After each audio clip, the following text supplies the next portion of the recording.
కానీ బయట ఉంటే ఒకలాగా ఉంది, లోపలికి వచ్చిన తర్వాత అసలు మొత్తం ఒక లైటింగ్ అనేది ఎందుకో నాకు ఆ కాంతి అనేది కనిపిస్తుంది ఇందులో. సో చెప్పండి స్వామి అమ్మవార్ల గురించి.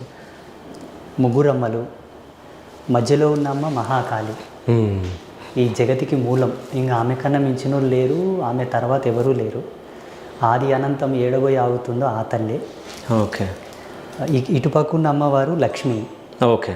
పసుపు వర్ణంతో ఉన్న ముఖఛాయ లక్ష్మి. అటుపక్క ఉన్న అమ్మవారు మహాసరస్వతి, ఎరుపు వర్ణంతో ఉన్న అమ్మవారు. ఓకే. ఇందులో శాస్త్ర విజ్ఞానం చాలా ఉంది. సరస్వతి అమ్మవారిని ఎన్నో శాస్త్రాల్లో శుద్ధ స్ఫటిక సన్నిభాని పొగిడారు. ఓకే. అంటే అమ్మవారు టోటల్ వైట్, మొత్తం శ్వేతాంబరధారి అమ్మవారు.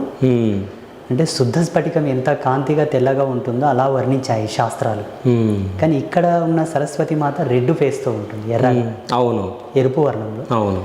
దాంట్లో ఆ తల్లి ప్రేరణ, అమ్మ కోరడం, అందులో మన ధాతుగణ శక్తి కుండలిని ప్రమోదం యొక్క వర్ణ సంకేతం ఉన్నది కాబట్టి అలా పెట్టడం జరిగింది. ఓకే.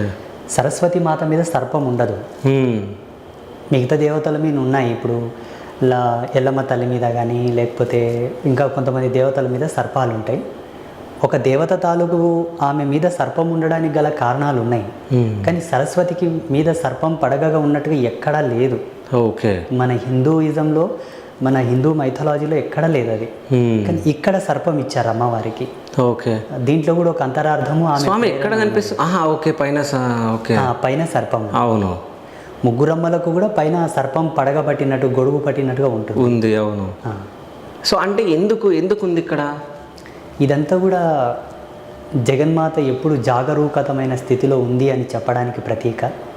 అమ్మవారు స్వయంభూగా తనకు తానుగా ప్రేరణగా ఇక్కడ ప్రతిష్టాత్మకం అయిందని చెప్పడానికి ఒక ప్రతీక. ఓకే. ఒక దేవత మీద సర్పం ఉందంటే అది కుండలిని యొక్క జాగృత స్థితిని, కుండలిని యొక్క ప్రేరణ స్థితిని సూచిస్తుంది అన్నమాట. ఓకే.